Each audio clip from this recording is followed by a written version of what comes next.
नमस्कार। प्राइम न्यूजमा स्वागत छ। म संगीता कटुवाल र म एलिना केसी। सुरु गरौँ अहिलेसम्मका हेडलाइन्सबाट। काठमाडौँको काभ्रेस्थलीमा एकै परिवारका 4 जना मृत भेटिए। बाबुले श्रीमती र छोराछोरीको हत्यापछि आत्महत्या गरेको आशंका, शवको पोस्टमार्टम हुँदै। भ्रष्टाचार र महँगीको मुद्दा लिएर एमाले सडकमा। वर्षे झरीका बीच राजधानीमा विरोध प्रदर्शन। सरकारको गलत कामको भण्डाफोर गर्ने नेताहरूको चेतावनी। विप्लव समूहका नेताहरूलाई पक्राउ पूर्जी जारीपछि तरङ्ग। निर्वाचनको मुखमा शान्ति सुरक्षामा असर पर्ने चिन्ता। सरकारले द्वन्द्वमा धकेल्न खोजेको विप्लवको प्रतिक्रिया। सर्वोच्चको भवन निर्माणको क्रममा भएको करोडौं घोटालाको छानबिन कसले गर्ने भन्ने अन्यल। अख्तियारले हात झिक्यो। परिषदले पनि छानबिन गर्न नमिल्ने, संसद बेखबर। काठमाडौँ उपत्यकामा जहातही फोहोरले शास्ति। फोहोर उठ्न छोडे पनि विकल्पबारे सरकार निकाय नाजवाफ। महानगरवासीको आक्रोश। संक्रमण फैलिन सक्ने जोखिम। म्यानमारमा सैनिकपछि लगाइएको सङ्कटकाल फेरि 6 महिना थपियो। आम चुनावका लागि समय आवश्यक रहेकाले थपिएको जवाब।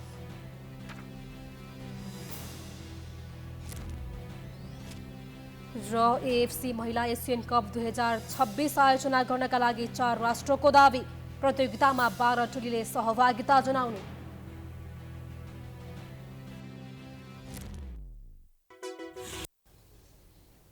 अब प्राइम न्यूज विस्तारमा। प्रमुख प्रतिपक्षी दलको रूपमा नेकपा एमाले सशक्त भूमिका निर्वाह गर्न नसकेको आरोप लागिरहेको बेला एमाले सडकमा आएको छ। सरकारका अनियमितता, भ्रष्टाचार र महँगीको विरोधमा एमाले विरोधमा उत्रिएको हो। एक रिपोर्ट। अनियमितता, भ्रष्टाचार तथा अन्य बेथिती विकृति विरुद्ध मुखदर्शक जस्तै बन्यो भन्ने आरोप खेप्दै आएको एमाले अन्ततः सडकमा आएको छ। एमालेको विरोध केका लागि हो त? एमाले सडकमै आउनुको कारणबारे उपमहासचिव प्रदीप गेवाली। महँगीको विरोध, भ्रष्टाचारको विरोध, मुलुकमा भएका व्यथितिहरूको विरोध, खास गरेर दुईटा कुरामा आजको जुलुस केन्द्रित छ, प्रदर्शन। पहिलो चाहिँ अचाक्ली जुन मूल्य वृद्धि भएर उपभोक्ताहरूको ढाड बाँचिँदै गएको छ, त्यसका विरुद्धको हाम्रो खबरदारी हो। र दोस्रो, पछिल्लो समय भ्रष्टाचार, राज्य स्रोतहरूको दोहन र कमिसनको जुन डरलाग्दो जालो आएको छ, त्यसको विरुद्धमा चाहिँ नेकपा एमाले प्रदर्शन गरेको हो। मूल्यवृद्धि, महँगी, भ्रष्टाचार लगायतका विषयमा आवाज उठाउन एमाले निकै विलम्ब गर्यो भन्ने धेरैको आरोप छ। सरकार गैर जिम्मेवार बन्दा पनि लामो समय चुपचाप रहेको एमाले निर्वाचनको मिति घोषणा हुनै लाग्दा मतदातालाई आकर्षित गर्न सडकमा आयो भन्ने कतिपयको बुझाइ छ। तर गेवाली यो तर्कसँग सहमत छैनन्। उनका अनुसार सरकारका गलत कदम विरुद्ध संसदको सबैभन्दा ठूलो दलले विरोध जनाउँदा सरकार सचेत हुनुपर्ने हो। कतिपय कुरा सुनवाई पनि भए, तर धेरै विषयमा एमाले संसदमा आवाज उठाउँदा पनि सरकारको चेत नखुलेकाले विरोधको आवाज लिएर सडकमै आउन बाध्य भएको हो। संसदमा महँगीको विरुद्ध स्थगन प्रस्ताव जारी गरिनु अथवा प्रस्तुत गरिनु, किसानहरूले मल नपाउँदा त्यसको विरुद्ध चाहिँ जरुरी सार्वजनिक महत्त्वको प्रस्ताव प्रस्तुत गरिनु र त्यसलाई प्रतिपक्षले सत्ता पक्षले समेत सहमत गर्न चाहिँ बाध्य हुनु भनेको त्यो कुनै औपचारिकताको कुरा थिएन। यदि जनताप्रति जिम्मेवार सरकार हुन्थ्यो भने सदनको सबभन्दा ठुलो दलले त्यति सशक्त ढङ्गले उठाइसकेपछि उति नै बेला यो समस्या समाधान हुनु पर्थ्यो। तर उहाँहरू त गैँडाको छाला जस्तो भएर बस्नु भएको छ। जति कन्याए पनि, जति घोचे पनि उहाँहरूलाई दुख्दैन। नदुख्ने भएपछि हामीले सडकबाट यो विरोध गर्न। जनजीविकाका धेरै सवालमा मौन जस्तै रहेको एमाले अन्ततः सडकमा आएको छ। संसदको सबैभन्दा ठुलो दलले सरकारका गलत कदमको भण्डाफोर गर्दा त्यसको असर पक्कै पर्ने नै छ। प्रमुख प्रतिपक्षी दलले सरकारका हरेक कदमको निगरानी गर्नुपर्ने भए पनि सडक र सदन दुवै मोर्चामा असफल भएको आरोप एमाले खेप्दै आएको छ। सरकारले प्रतिनिधि सभा तथा प्रदेशको निर्वाचनको मिति घोषणाको गृह कार्य गरिरहेको छ। निर्वाचन आयोगले पनि आगामी मङ्सिर 4 गते एकै चरणमा निर्वाचन गर्न सरकारलाई सुझाव दिएको छ। तर प्रतिनिधि सभाको निर्वाचन भएको मितिबाट 5 वर्ष मान्ने कि शपथ खाएको मितिबाट 5 वर्ष मान्ने भन्नेमा विवाद छ। कानुनका जानकारले निर्वाचन भएको मितिबाट 5 वर्षे कार्यकाल मान्नुपर्नेमा जोड दिएका छन्। एक रिपोर्ट। 2074 साल मङ्सिर 10 र 21 गते 2 चरणमा प्रतिनिधि सभा तथा प्रदेश सभाको निर्वाचन भएको थियो। तर निर्वाचित सदस्यले फागुन 20 मा शपथ लिएका थिए। संविधानले प्रतिनिधि सभाको कार्यकाल 5 वर्ष हुनुपर्ने भनेको छ। निर्वाचन आयोगले पहिलो निर्वाचन भएको दिनको आधारमा मङ्सिर महिनालाई आधार मानी आगामी मङ्सिर 4 गते एकै चरणमा निर्वाचन गर्न सकिने सरकारलाई सुझाव दिइसकेको छ। गत असार 22 गते प्रधानमन्त्री देउवालाई भेटेर प्रमुख निर्वाचन आयुक्त दिनेश थपलियाले मङ्सिर 4 गते निर्वाचन गर्न सकिने र तयारीका लागि आयोगलाई 120 दिन आवश्यक रहेको जानकारी गराइसकेका छन्। यसकै आधारमा सरकारले संसदीय निर्वाचनको मिति आगामी मङ्सिर महिनामा हुने गरी घोषणा गर्ने तयारी गरिरहेको बताइएको छ। तर प्रतिनिधि सभाको निर्वाचन भएको मितिबाट 5 वर्ष मान्ने कि शपथ खाएको मितिबाट 5 वर्ष मान्ने भन्नेमा विवाद छ। यो विवादका बारेमा प्रधानमन्त्री देउवाले कानुनी परामर्श लिएर निर्वाचनको मिति घोषणा गर्ने सरकारका एक मन्त्रीको भनाइ छ। शहरी विकास मन्त्री मेटमणि चौधरीले मितिको विषयमा भएको विवादका बारेमा कानुनी परामर्शपछि मात्र संसदीय निर्वाचनको मिति घोषणा गरिने बताएका छन्। मङ्सिर 21 गते चुनाव भयो। म आफू पनि 24 गते चुनाव जिते। तर मेरो शपथ ग्रहण कहिले भयो भने फाल्गुनको 20 गते भयो। फाल्गुनको 20 गतेलाई चुनाव भएको मान्ने या हामी सांसद भएको मान्ने या मङ्सिरको 24 गतेलाई। कानुनमा के छ, निर्देशिकामा के छ भने चुनाव भएको 7 दिन पछि मात्रै निर्वाचित भएको मानिने भन्ने कुरा छ। र संवैधानिक व्यवस्था के छ भने पदाधिकारी अथवा सांसदहरूको अवधि भनेको 5 वर्षको हुने कुरा छ। त्यसैले यो विषयमा एक्चुअल डेफिनेसन भएको छैन। संविधानको धारा 91(6) को खण्ड क मा प्रतिनिधि सभा विघटनको अवस्थामा सभामुख र उपसभामुख अर्को निर्वाचनको उम्मेदवार दाखिला गर्ने दिनसम्म पदमा बहाल रहने व्यवस्था छ। तर कतिपयले चुनावको मिति घोषणापछि कार्यकाल सकिने बताएका छन्। कतिपयले शपथपछिको 5 वर्ष मानेका छन्। वरिष्ठ अधिवक्ता यदुनाथ खनालले यसबारेमा कानुनमा स्पष्ट नभएका कारण उम्मेदवारले जनताको अभिमत प्राप्त गरेको दिनदेखि नै गणना गरेर निर्वाचनको मिति तय गर्न सकिने बताएका छन्। अहिलेका भइरहेका पदाधिकारी प्रदेशका हुन् या सङ्घका हुन्, यिनीहरूको पदावधि कहिलेसम्मको हो भन्ने कुराको सन्दर्भमा यदाकदा विवाद सुन्ने गरिएको छ। वास्तवमा यसको पदावधि यहीसम्म हुन्छ भने स्पष्ट रूपमा एकिनका साथ कानुनमा लेखिँदैन। तर यसलाई व्यावहारिक पक्ष र समानुपातिक रूपमा हेर्दा बुझ्दा के बुझ्न सकिन्छ भने निर्वाचित पदाधिकारीहरू अथवा निर्वाचित भएर आएका जुन प्रदेशमा अथवा सङ्घमा छन् जो हुनुहुन्छ, उहाँहरूको निर्वाचित भएको मितिदेखि नै उहाँहरूको चाहिँ पदावधि सुरु हुन्छ। हेर्नुहोस्, सुरु भएको मान्नुपर्छ। त्यसैले शपथ ग्रहण गरेकै मितिलाई नै पदावधिको मिति मान्ने हो भने यसले चाहिँ निर्वाचनको मितिलाई ओझेलमा पार्छ। प्रतिनिधि सभा तथा प्रदेश सभा सदस्यको निर्वाचन 2074 साल मङ्सिर 10 गते पहिलो चरण र मङ्सिर 21 गते दोस्रो चरणमा भएको थियो। तर निर्वाचन गरेको मिति कि शपथ लिएको मितिबाट कार्यकाल सुरु हुने विवाद यथावत छ। भारतमा लोकसभाको कार्यकाल 5 वर्षको हुने र कार्यकाल पहिलो बैठक बसेको मितिबाट तय हुने गर्छ। तर बङ्गलादेशमा 5 वर्षको कार्यकाल हुने र कार्यकाल पदको शपथ गरेको दिनबाट गणना हुन्छ। नेदरल्यान्डमा भने संसद सदस्यबाट सरकार गठन गरेपछि कार्यकाल सुरु हुन्छ। Political bureau, prime HD, Kathmandu. Lalitpur जिल्ला अदालतले नेकपा विप्लव समूहका नेता नेत्र विक्रमचन्द विप्लव र प्रवक्ता खड्गबहादुर विश्वकर्मा प्रकाण्ड सहित केही नेतालाई राज्य विरुद्धको अपराधमा पक्राउ पूर्जी जारी गरेपछि राजनीति तरङ्गित भएको छ। अदालतले पक्राउ पूर्जी जारी गरेपछि सरकारले विगतमा गरेको 3 बुँदे सहमति उल्लङ्घन गरेको भन्दै विप्लव समूहले हातमा दही जमाएर नबस्ने चेतावनी दिएको छ। एक रिपोर्ट। सशस्त्र विद्रोहमा रहेको विप्लव समूहले तत्कालीन प्रधानमन्त्री केपी शर्मा ओलीको सरकारको पालामा 3 बुँदे सहमति गर्दै शान्तिपूर्ण राजनीतिमा आएको थियो। 3 बुँदे सहमतिमा राजनीतिक समस्या वार्ता र संवादबाट समाधान गर्ने, राजनीतिक क्रियाकलाप शान्तिपूर्ण रूपमा गर्ने सहमति समेत भएको थियो। साथै कारागारमा रहेका नेता कार्यकर्तालाई रिहा गर्ने सहमति भए अनुसार अधिकांश नेता कार्यकर्ता समेत सरकारले रिहा गरिसकेको छ। तर ललितपुर जिल्ला अदालतले नेकपा विप्लव समूहका नेता नेत्र विक्रम चन्द विप्लव र प्रवक्ता खड्गबहादुर विश्वकर्मा प्रकाण्डसहित केही नेतालाई विस्फोटक पदार्थ विस्फोट गराई कर्तव्य ज्यान मार्ने तथा राज्य विरुद्धको अपराध गरेको दाबीसहित पक्राउ पूर्जी जारी गरेपछि विप्लव समूह आक्रोशित छ। पक्राउ पूर्जी जारी भएपछि विज्ञप्ति जारी गर्दै पार्टी प्रवक्ता खड्गबहादुर विश्वकर्मा प्रकाण्डले यस्ता कार्यले शान्ति प्रक्रिया भङ्ग भई देश द्वन्द्वमा धकेलिने चेतावनी दिएका छन्। उनले 3 बुँदे सहमतिको भावना अनुसार अगाडि बढ्न सरकारलाई आग्रह गर्दै शान्तिपूर्ण तरिकाले अगाडि बढ्न पार्टी तयार रहेको बताएका छन्। यस बारेमा गृह मन्त्रालयले भने अदालतले गरेको काममा मन्त्रालयले हस्तक्षेप गर्न नमिल्ने प्रतिक्रिया दिएको छ। गृह प्रवक्ता फणीन्द्रमणि पोखरेलले अदालतको आफ्नै काम कारबाही र प्रक्रिया हुने हुनाले स्वतन्त्र अदालतले गरेका निर्णयका बारेमा टिप्पणी गर्न नमिल्ने बताएका छन्। कानुन छन्, नीति निर्देशनहरू छन्, निर्देशिकाहरू छन्, हाम्रा परम्परागत रूपमा हामीले गरिरहेका प्रचलनहरू छन्। तिनै अनुसार हामीले ती केसहरूलाई सम्बोधन गर्न लागिरहेका छौँ। अदालत एउटा न्यायालय भएको कारणले गर्दाखेरि त्यहाँ पनि कामको बोझ बढी छ।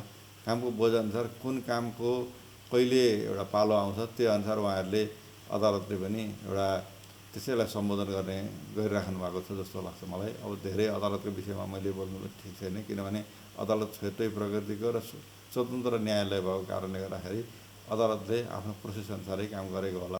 शान्तिपूर्ण राजनीतिमा आएको विप्लव लगायत नेताहरूलाई अदालतले पक्राउ पूर्जी जारी गर्नुलाई कतिपयले अर्थपूर्ण रूपमा हेरेका छन्। सरकारले संसदीय निर्वाचनको मिति घोषणा गर्ने तयारी गरिरहेका बेला अदालतले पूर्व विद्रोहीहरूलाई पक्राउ पूर्जी जारी गर्नुले शान्ति प्रक्रिया भङ्ग हुन्छ कि भनेर चिन्ता समेत व्यक्त गरेका छन्। सर्वोच्च अदालतको नयाँ भवन निर्माणमा अनियमितता भएको विषयमा अख्तियारको कार्यक्षेत्रभित्र पर्ने कि नपर्नेमा अन्यल हुँदा त्यो विषय त्यसै फासफुस हुने हो कि भन्ने स्थिति उत्पन्न भएको छ। सर्वोच्चबाट गएका 2 थरी पत्र र सर्वोच्चको यस अगाडिको फैसलाले उक्त विषय अलपत्र पर्ने देखिएको हो। एक रिपोर्ट। सर्वोच्च अदालतको नयाँ भवन निर्माणको लागि ठेक्काको बोलपत्र आह्वान लगायतका विषयमा निलम्बित प्रधान न्यायाधीश चोलेन्द्र शमशेरले नै निर्णय गरेका थिए। प्रतिस्पर्धालाई पारदर्शी नबनाउँदा अर्बौं रकम घोटाला भएको तथ्य सार्वजनिक भएको छ। कतिसम्म भने अख्तियारको छानबिनको दायरामा प्रधान न्यायाधीश नपर्ने भएकाले निर्माण कम्पनीले प्रधान न्यायाधीश मार्फत निर्णय गराएर ठेक्का पाएको बुझिएको छ।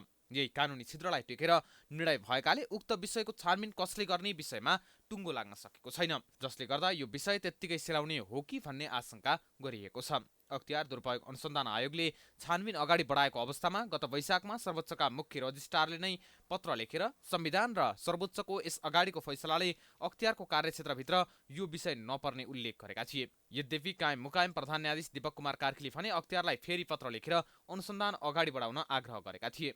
कामु प्रधान न्यायाधीश कार्कीले भवन निर्माणमा अनियमितता भएको भन्दै अख्तियारलाई पत्र लेखेपछि अन्य न्यायाधीशले कार्कीप्रति असन्तुष्टि जनाएका छन्। उनीहरूले अख्तियार अदालतभित्र प्रवेश गर्ने नजिर बसे अप्ठ्यारो परिस्थिति आउने निष्कर्ष निकाल्दै फुलकोट बोलाउन दबाब दिएका छन्।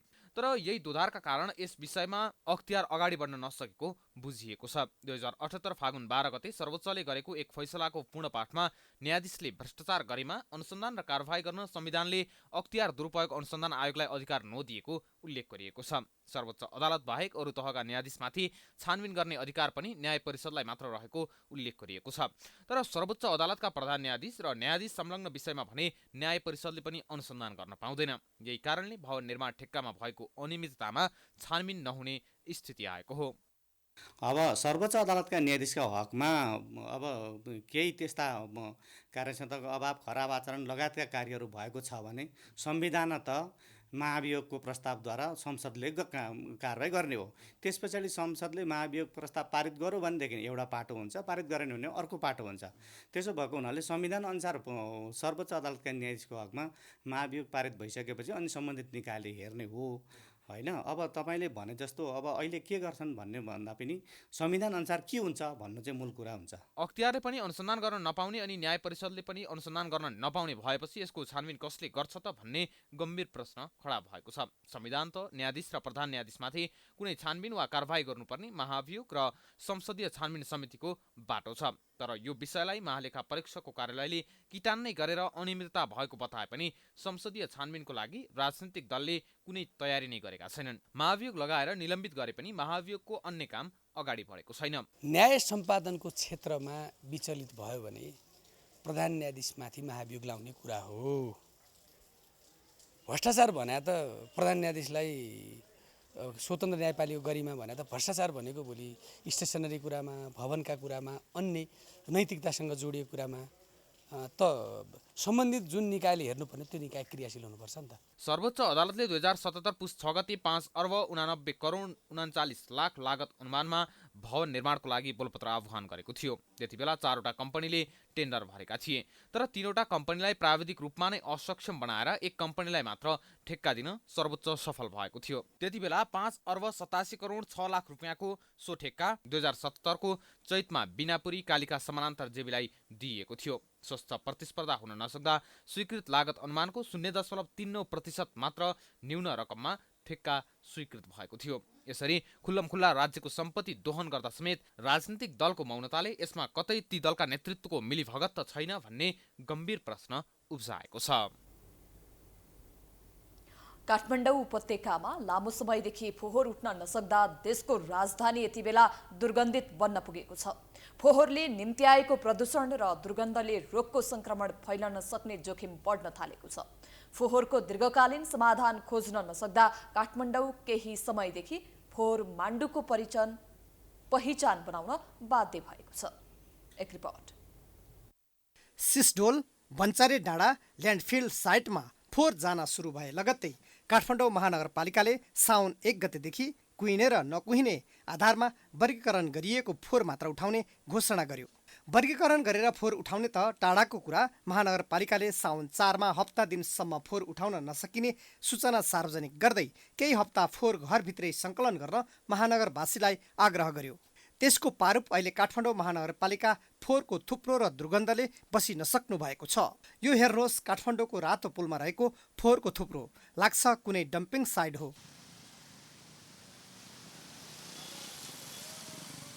त्यति मात्र होइन, देशको नीति निर्माण हुने थलो पनि फोहोर दुर्गन्धबाट टाढा रहन सकेको छैन। हेर्नुहोस्, सङ्घीय संसद परिसर नजिकै थुप्रिएको फोहोर। जनताको लोकप्रिय अभिमत प्राप्त गरी महानगर प्रवेश गरेका बालेन्द्र शाहप्रति जनताको ठूलो अपेक्षा कायमै छ। तर फोहोर उठाउन नसक्दा महानगरवासीले बालेन्द्र शाहले पनि पुरानै दलका नेतृत्व सरह समस्या बिउताउन लागेको भन्दै आलोचना गर्न थालेका छन्। काठमाडौँमा धेरै नै फोहोरहरू थुप्रिरहेछ, धेरै नै दुर्गन्ध भइरहेछ, बाटोमै हिँड्नै नसक्ने अवस्था भइरहेछ। अहिले धेरै समय भइसक्यो, अब फोहोर पनि किन नउठाउनु भएको? बालिनजीसँग ठुलो अपेक्षा थियो कि उहाँले अब फोहोरहरूको व्यवस्था गर्छु भन्नुभएको थियो। अनि अहिले चाहिँ किन बिचमा चाहिँ किन यस्तो भयो? अब धेरै समय भइसक्यो, झन् 1 महिना भइसक्यो, अब फोहोरहरू उठ्या पनि छैन, बाटोभरि अब हेरिसक्नु पनि छैन। फोहोरको डुङ्गुर यो प्रज्ञा प्रतिष्ठानको अगाडि हजुरहरूलाई हामीले देखेका छौँ र यो फोहोरले पनि हामीलाई देखिराखेको छ। र चाहिँ महानगरपालिकाले जुन किसिमको परिवर्तन हामी गर्छौँ भनेर जनताको लागि भनेको थियो, त्यो भएको छैन। बालेन शाह आएपछि यहाँ छुट्टै किसिमको परिवर्तन हुन्छ, जनतामा चाहिँ एउटा छुट्टै किसिमको एउटा सुधार हुन्छ भन्ने कुरा थियो, त्यो केही पनि भएको छैन। किन छैन भन्दाखेरि यो देशमा चाहिँ धेरै खालका परिवर्तन आवश्यक छ र यो एउटा फोहोर चाहिँ एउटा भनौँ न काठमाडौँ उपत्यकाको जुन फोहोर उठाउने कुरा पनि यहाँ चाहिँ के हो भन्दाखेरि नीतिगत तहमा नै यहाँ समस्या छ। यता महानगरका प्रमुख बालेन्द्र भने फोहोर व्यवस्थापनमा नआत्तिने, गाली खाएरै भए पनि दीर्घकालीन व्यवस्थापनतर्फ लाग्ने बताउँदै आएका छन्। फोहोरको विषयमा आत्तिएर निर्णय नलिने उनको भनाइ छ। फोहोर व्यवस्थापनमा नआत्तिएर ठोस निर्णय लिने महानगरपालिकाले बताए पनि फोहोर व्यवस्थापन यसरी गर्छौँ भन्ने विषयमा महानगरसँग स्पष्ट जवाफ छैन। फोहोरको लागि के तयारी गरिरहेछ भन्ने कुरा भन्दै गर्दाखेरि पनि जुन सहमति भइरहेछ, सहमतिलाई कसरी कार्यान्वयन गर्ने भन्ने कुरामै लागिपरेको छ। किनभने एकचोटि सहमति गरिसकेपछि त्यो कार्यान्वयन गराउने जिम्मा दुवै तर्फको चाहिँ रहन्छ। जसरी चाहिँ दुवैजना बसेर 18वटा बुढाहरू लेख्दै गर्दाखेरि चाहिँ त्यसमा समय अवधि पनि हुन्छ। यसरी 81 चाहिँ भदौमै चाहिँ हामी चाहिँ अब यी सहमति तोड्छौँ भन्ने खालको कुराहरू गर्न मिल्दैन। यस्तो अवस्थामा महानगरवासीले फोहोर उठ्ला र स्वस्थ वातावरणमा रहन पाइएला भनेर विश्वास गर्न सकिरहेका छैनन्। काठमाडौँ महानगरभित्र हरेक स्थानमा फोहोर थुप्रिन थालिसकेका छन्। कोरोना संक्रमण बढिरहेको बेला काठमाडौँमा फोहोरले निम्तिने रोगको संक्रमण बढ्ने जोखिम देखिएको छ। प्राइम एचडीका लागि क्यामेरामा दिनेश सार्कीका साथ सुष्मन विश्वकर्माको रिपोर्ट। यसै सन्दर्भमा आज हामीले काठमाडौँका सर्वसाधारणलाई फोहोर व्यवस्थापन हुन नसकेको बारे धारणा लिएका छौँ। के भन्छन् त उनीहरू, हेरौँ आजको आम विचारमा।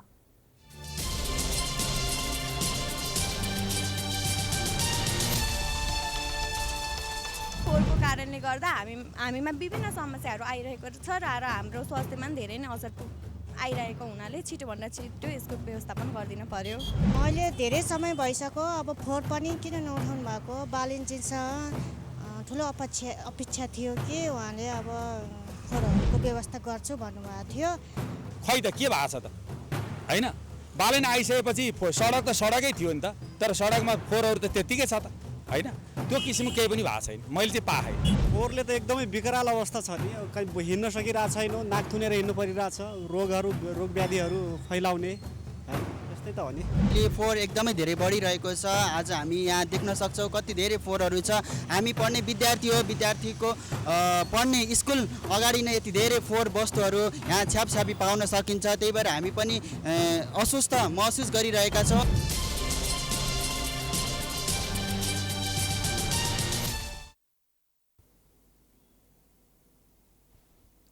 नेपालमा थप 895 जनामा कोरोना संक्रमण पुष्टि भएको छ। देशभर गरिएको 3685 पीसीआर परीक्षणका क्रममा 632 जना र 2224 एन्टिजेन परीक्षणका क्रममा 263 जनामा कोरोना संक्रमण पुष्टि भएको हो। तेस्रो लहरको अन्त्यपछि आज थपिएका संक्रमितको संख्या सबैभन्दा धेरै हो। कोरोनाका कारण थप 1 जनाको मृत्यु भएको छ। त्यस्तै थप 264 जना कोरोना मुक्त भएका छन्। हाल नेपालमा 4934 सक्रिय संक्रमित आइसोलेसनमा रहेको मन्त्रालयले जनाएको छ। पछिल्लो समय काठमाडौँ उपत्यकामा संक्रमण बढ्दै गइरहेको छ। पछिल्लो 24 घण्टामा काठमाडौँ जिल्लामा मात्र 373 जनामा संक्रमण पुष्टि भएको छ। यो सँगै काठमाडौँमा सक्रिय संक्रमितको संख्या 2872 पुगेको छ। त्यस्तै भक्तपुरमा 17 र ललितपुरमा 66 जना संक्रमित थपिएका छन्। भक्तपुरमा सक्रिय संक्रमितको संख्या 30 र ललितपुरमा 543 पुगेको छ। सोमबारसम्म 500 भन्दा बढी सक्रिय संक्रमित हुने जिल्लामा काठमाडौँ र ललितपुर रहेका छन् भने कास्की 200 भन्दा बढी संक्रमित रहेका छन्। त्यस्तै सक्रिय संक्रमित शून्य रहेका जिल्लामा भने मनाङ, जाजरकोट, कालीकोट, मुगु, हुम्ला, दार्चुला र बाजुरा रहेका छन्। उपत्यकाका विभिन्न अस्पतालमा 103 जना कोरोना संक्रमितको उपचार भइरहेको छ।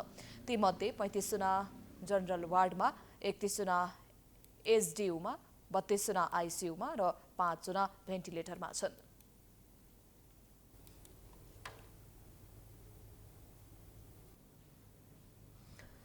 प्रतिनिधि सभा अन्तर्गतको महिला तथा सामाजिक समितिले मधेसी समुदायको स्पष्टता कायम गर्न मधेसी आयोगलाई निर्देशन दिएको छ।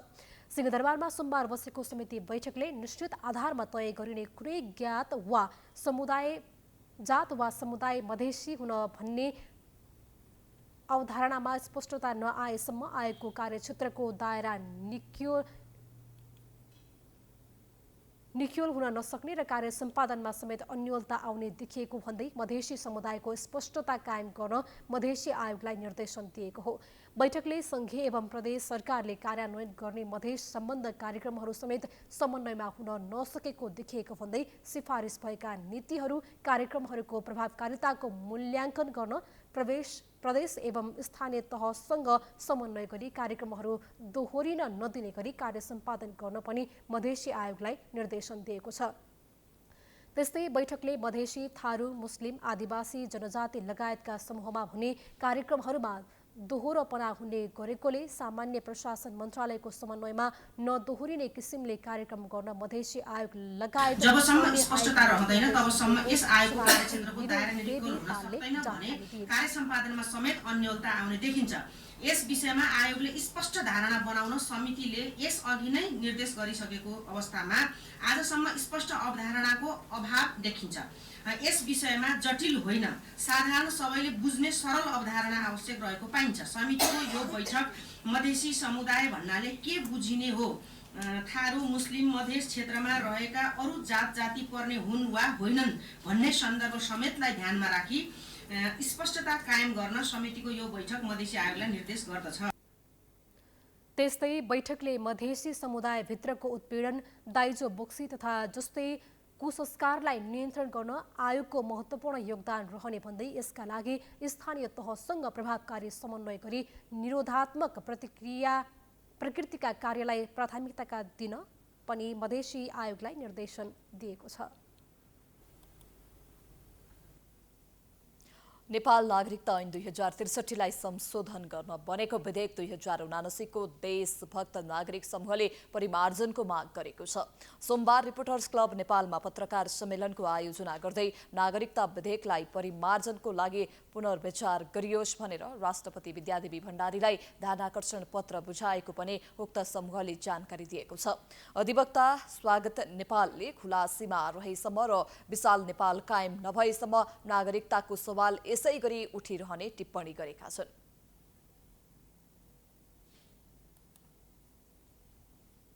सम्मानित सर्वोच्च अदालतबाट वकिलहरूको समूहले कारण देखाउ आदेश जारी गराएका छन्। म स्वयं यो विषयमा 50 सालदेखि हेर्दै आइरहेको छु। व्यक्तिगत कुरा छोडो, जबसम्म यो खुला सीमा रहिरहन्छ तबसम्म यो भइरहन्छ, अथवा खुला सीमा कायमै हुने हो भने नेपालमा सबै मुलुकका लागि भिजा प्रणाली जबसम्म लागू हुँदैन तबसम्म यो भइरहन्छ। अभियन्ता दिनेश खनालले नागरिकता विधेयक पुनर्विचार गरियोस् भन्दै राष्ट्रिय सभा सचिवालय र राष्ट्रपति कार्यालयलाई ध्यानाकर्षण गराएको जानकारी दिए। तपाईले नागरिकता यदावत चीनले कसैले दिँदै दिँदैन हेर्नुस्, तर केही व्यक्तिहरूले चीनका लागि गरेका योगदान, चीनका लागि वर्षौंसम्म लामो गरेका योगदानको आधारमा अथवा कसैले विवाहित रूपमा पनि यदि उसले लङ टर्म भने बिहा गर्न कोही पनि विदेशी नारी चिनिया नारी हुँदैन। यद्यपि उसले लङ टर्म पिआर भन् पर्मानेन्ट रेजिडेन्ट पाउँछ, तर त्यहाँको नागरिकता पाउँदैन। नेपाल, भारत र चीन जस्ता ठूला मुलुकको बीचमा रहेको उल्लेख गर्दै उनले नागरिकता विदेशीलाई बाँड्नु भनेको देशलाई भुटानीकरण र सिक्किमीकरण गर्न खोजिएको सरह हुने टिप्पणी गरे। हालै संघीय संसदबाट पारित भई प्रमाणीकरणको लागि राष्ट्रपति कार्यालयमा पुगेको छ।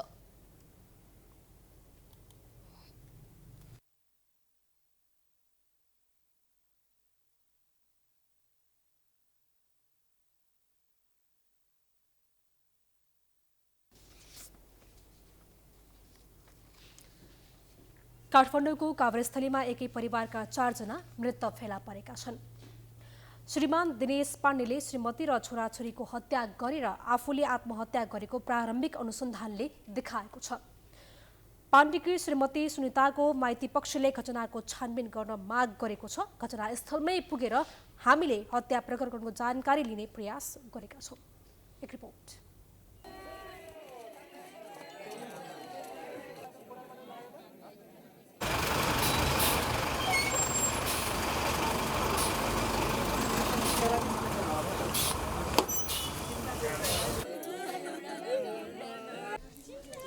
दर्शकबिन, घटनास्थल यही हो जहां दिनेश पाण्डे जो 41 वर्षका व्यक्तिले आफ्नो श्रीमती छोराछोरीको विभत्स ढङ्गले हत्या गरे र अन्तिममा आफैले पनि आत्महत्या गरे।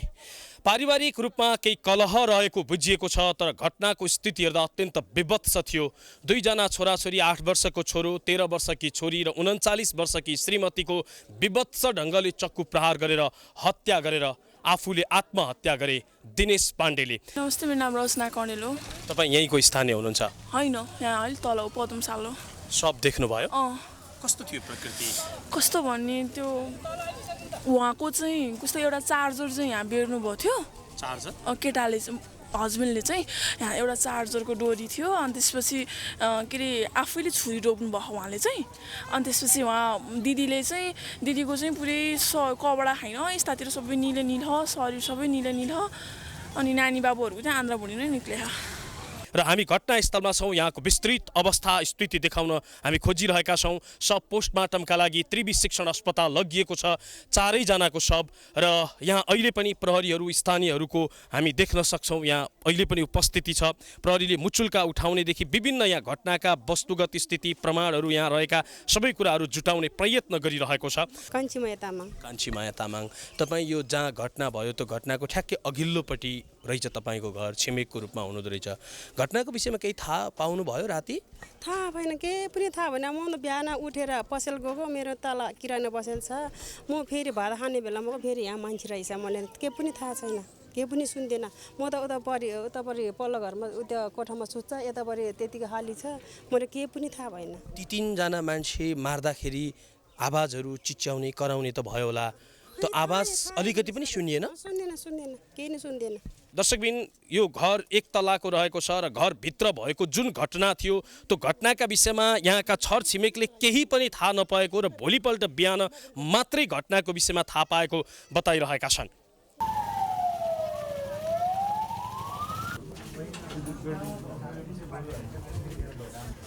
सुनीता पाण्डे जो दिनेश पाण्डेकी श्रीमती थिइन्, उनका आफन्तका अनुसार केटोले नियोजित ढङ्गले नै पहिलादेखि नै मार्ने तयारी गरेको थियो। अझै भनौँ, श्रीमती सुनीता पहिलेदेखि भन्थिन्, मलाई यो घरको आग्लोसँग सबैभन्दा बढी डर लाग्छ, यही आग्लोले कुन दिन हानेर मार्छ कि भन्ने चाहिँ लाग्छ भन्ने आफन्तहरूको भनाइ छ। र उनीहरू भन्छन् यो घटना धेरै पहिला नै होला कि भन्ने हामीलाई डर थियो र 2 जना बीच पहिलेदेखि नै तनावको स्थिति थियो। हामी श्रीमती सुनीता पाण्डेका आफन्तसँग पनि कुराकानी गर्दैछौँ। मेरो चाहिँ अनिता काप्री, म मृतकको दिदी हो होइन। मेरो बच्चा गयो क्या। मेरो अरूभन्दा नि मेरो बच्चालाई निर्मम तरिकाले हत्या गरेछ। मेरो बहिनीको त्यो हत्याको त्यो जुन घटना हामीले हेरिसाध्यो, हामी सही साध्य नै छैन। एउटा बरु बहिनी मारेर मेरो बच्चा मात्रै बाँचिदिएको भए भने हामीले मेरो बहिनीको सन्तान त थिएन, सन्तानै निर्मम तरिकाले हत्या गर्यो क्या। त्यो विवाद चाहिँ जसले तपाईँले केही थाहा थियो कि के कारणले त्यसरी बच्चासहित मार्ने स्थिति आइपर्यो? यो विवाद के होइन, मेरो बहिनीको युकेको भिजा लागेको थियो। यो सम्पत्ति चाहिँ मेरो बहिनीको यतै कतातिर पसल छ, तपाईँहरूलाई थाहा होला है। कहाँ छ मेरो बहिनीको पसल? बजार यतैतिर छ होइन। मेरो बहिनीले दुःख गरेर उसले चरम पीडा दिएर पनि मेरो बहिनी मेरो घर बनाउनुपर्छ, मेरो बच्चा पाल्नुपर्छ भनेर मेरो बहिनी बाँचेको थियो होइन। तर उसले जतिसुकै दुःख दिए नि म सङ्घर्ष गर्छु दिदी, मारी त नहाल्ला यत्र बच्चा बच्चीलाई भनेर मेरो बहिनी। र घटनाको जो दोषी भनिएको थियो दिनेश पाण्डे श्रीमान, र उनले पनि आत्महत्या गरेका कारणले गर्दा घटनामा थप धेरै अनुसन्धान गर्नु नपरे पनि यो घटना समाजका लागि अत्यन्त ठुलो एउटा पीडादायी घटना हो र यो समाजका लागि अत्यन्त क्रूर घटनाका रूपमा प्रहरीले यसलाई चित्रित गरेको छ र थप अनुसन्धान र थप खोजी कार्य, यो घटनाका पछाडिका रहस्यहरू खोतल्ने प्रयत्न प्रहरीले गरिरहेको छ। साउने सोमबारका अवसरमा पशुपति क्षेत्र लगायत देशभरका शिवालयमा दिनभर भक्तजनको भेट लाग्यो। साउनको तेस्रो सोमबार बिहान 3 बजेदेखि नै पशुपतिनाथ मन्दिरका 4 ढोका भक्तजनको दर्शनका लागि खुल्ला गरिएको थियो। विगतका 2 हप्तामा भन्दा तेस्रो सोमबार सुन्दरी जलबाट शुद्ध जल ल्याई पशुपतिनाथ मन्दिरमा चढाउने बोलबम यात्रीको भिड लागेको थियो। बोलबम यात्रीको पशुपति क्षेत्रमा भिड लागेपछि लाइन गुहेश्वरी मन्दिरसम्म पुगेको थियो। बोलबम यात्रीका लागि पशुपतिनाथका 4 ढोका मध्ये एउटा ढोका छुट्याइएको छ। साउन महिना र सोमबार भगवान शिवको महिना र बारका रूपमा लिइन्छ। साउनको सोमबार पारेर भगवान शिवको दर्शन गरेमा मनोकामना पूरा हुने विश्वास गरिन्छ। यस अवसरमा विशेष गरी महिला भक्तजनको शिवालयमा भेट लाग्ने गर्छ। साउनको सोमबार महिला व्रत बसी भगवान शिवको पूजा आराधना गर्ने गर्छन्। साउनको सोमबार व्रत बसी भगवान शिवको पूजा आराधना गरेमा विवाहित महिलाले अटल सौभाग्य प्राप्त गर्ने र अविवाहित महिलाले सुयोग्य वर पाउने धार्मिक विश्वास छ।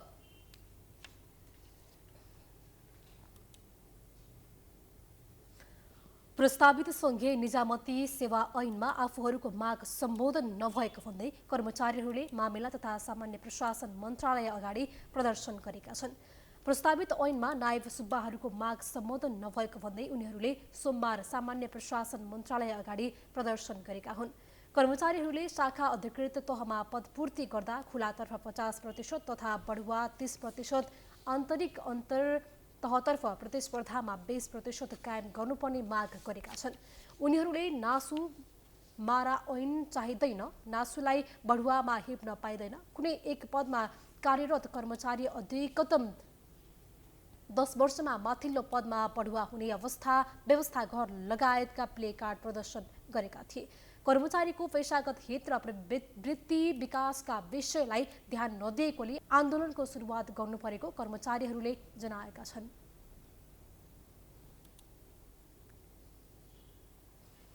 अर्थमन्त्री जनार्दन शर्माको राजीनामा माग गर्दै काठमाडौँको बानेश्वर स्थित संसद भवन अगाडि प्रदर्शन गर्ने युवाहरूको समूहलाई प्रहरीले नियन्त्रणमा लिएको छ। विधिको शासन कायम गर, अर्थमन्त्री राजीनामा दे भन्दै नारा लगाउँदै संसद भवन अगाडि प्रदर्शन गर्ने युथ कांग्रेस आबद्ध युवाहरूलाई प्रहरीले नियन्त्रणमा लिएको हो। प्रदर्शनमा सहभागी युवाहरूले अर्थमन्त्री जनार्दन शर्मा माथिको छानबिन समिति एकपक्षीय भएको भन्दै राजीनामा दिनुपर्ने माग राखेका थिए। नेभी संघको झण्डा सहित प्रदर्शनमा उत्रिएका युवाहरू संसद भवनको 1 नम्बर गेट अगाडि पुग्ने बित्तिकै प्रहरीले नियन्त्रणमा लिएको थियो। श्रम, रोजगार तथा सामाजिक सुरक्षा मन्त्री शेरबहादुर कुँवरले दक्ष सिप भएका जनशक्तिलाई मात्र वैदेशिक रोजगारमा पठाउनुपर्ने बताएका छन्। सिंहदरबारमा सोमबार बसेको प्रतिनिधि सभा अन्तर्गतको उद्योग तथा वाणिज्य र श्रम तथा उपभोक्ता हित समितिको बैठकमा दक्ष सिप हासिल नगरी जाँदा वैदेशिक रोजगारका क्रममा दुःख पाउने क्रम बढेको भन्दै सिप भएका जनशक्तिलाई मात्र पठाउनुपर्ने बताएका हुन्। त्यस्तै उनले कतारमा प्रहरी भर्नाको मागका बारेमा सरकारलाई कुनै जानकारी नभएको जिकिर गरे। श्रम बजार खुल्ला गरेपछि यस क्षेत्रलाई पनि प्रभावकारी बनाउनु पर्ने उनको भनाइ छ। मन्त्री कुँवरले नेपालमा नै बाहिर मुलुक भारतबाट आएर श्रम गरिरहेको भन्दै नेपालकै श्रमिक रोजगारका लागि विदेशमा गएर काम गर्नु परेको उल्लेख गरे। नेपालमा लेन्दी प्रोसेस छ भन्ने कुरा छ, त्यो बारेमा मन्त्रालय गम्भीर छ। यो लेन्दी प्रोसेसलाई अलिक सहज कसरी बनाउनु, सहज ढङ्गले यसलाई कसरी लैजाने र भोलि हामीले पनि अझै क्वेसन गर्न नसक्छौँ कि नेपालमा हामी श्रम बजार छ, त्यो श्रम बजारमा हामीले डिमान्ड गरेका छौँ, त्यो डिमान्ड अनुसार सप्लाई हुन्छ कि हुँदैन भन्ने कुरा अरू गन्तव्य मुलुक श्रम गन्तव्य मुलुकहरूले त्यसलाई पनि सहज बनाउन कसरी जाने। बैठकमा वैदेशिक रोजगार विभागका महानिर्देशक शेष नारायण पौडेलले कोरोना भाइरसको समयमा वैदेशिक रोजगारमा जानेको संख्या घटे पनि अहिले फेरि पहिलाको अवस्थामा नै आएको बताए। आर्थिक वर्ष 2077-78 1,66,000 वैदेशिक रोजगारीमा गएकोमा 2078-79 त्यो संख्या बढेर 6,21,000 पुगेको छ।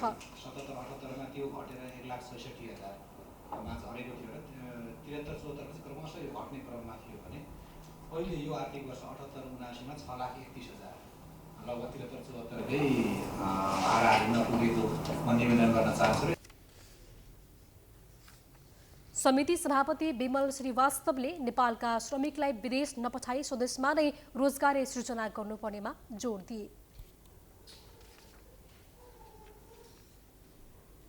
अब इन्टरनेशनल न्यूज।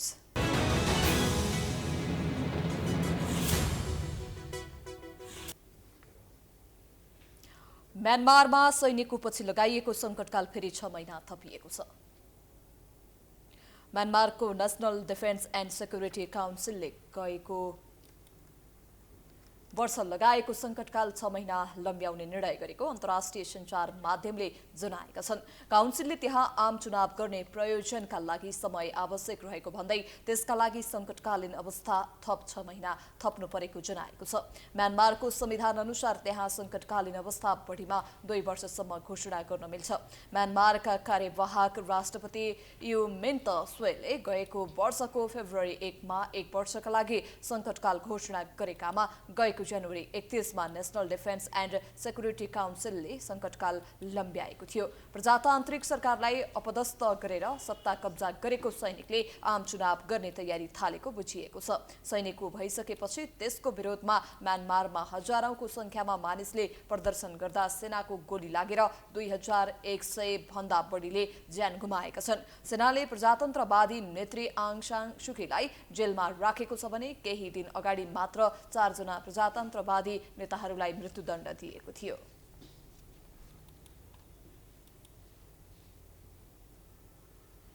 अब स्पोर्ट्स न्यूज।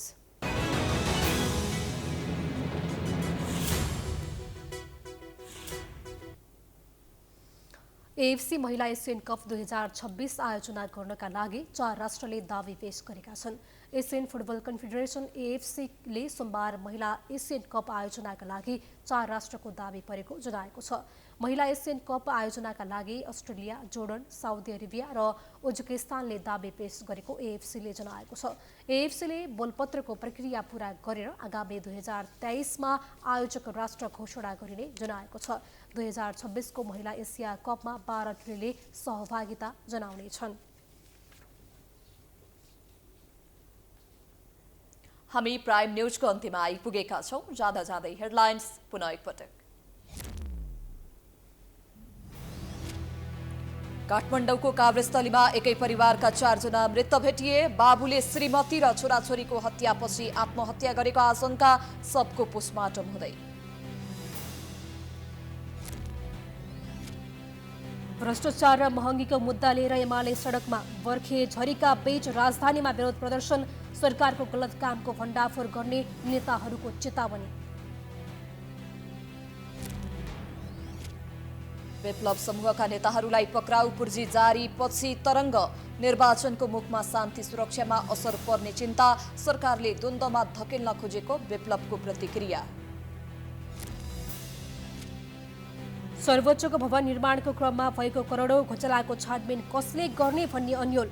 अख्तियारले हात झिक्यो, परिषदले पनि छानबिन गर्न नमिल्ने, संसद बेखबर। काठमाडौँ उपत्यकामा जहाँ तही फोहोरले शास्ति। फोहोर उठ्न छोडेपछि विकल्पबारे सरकार निकाय नाजवाफ। महानगरवासीको आक्रोश, संक्रमण फैलन सक्ने जोखिम। म्यानमारमा सैन्य कुपछि लगाइएको सङ्कटकाल फेरि 6 महिना थपियो। आम चुनावका लागि समय आवश्यक रहेकोले थपिएको जवाफ।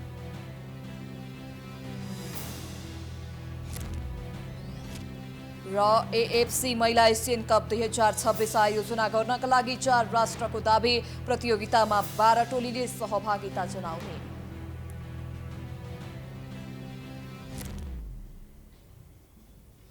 प्राइम न्यूज अहिलेलाई सकियो। यसपछिको प्रस्तुति जनता जान्न चाहन्छन् हेर्न सक्नुहुनेछ। हेर्दै गर्नुहोला प्राइम टाइम्स एचडी। नमस्कार।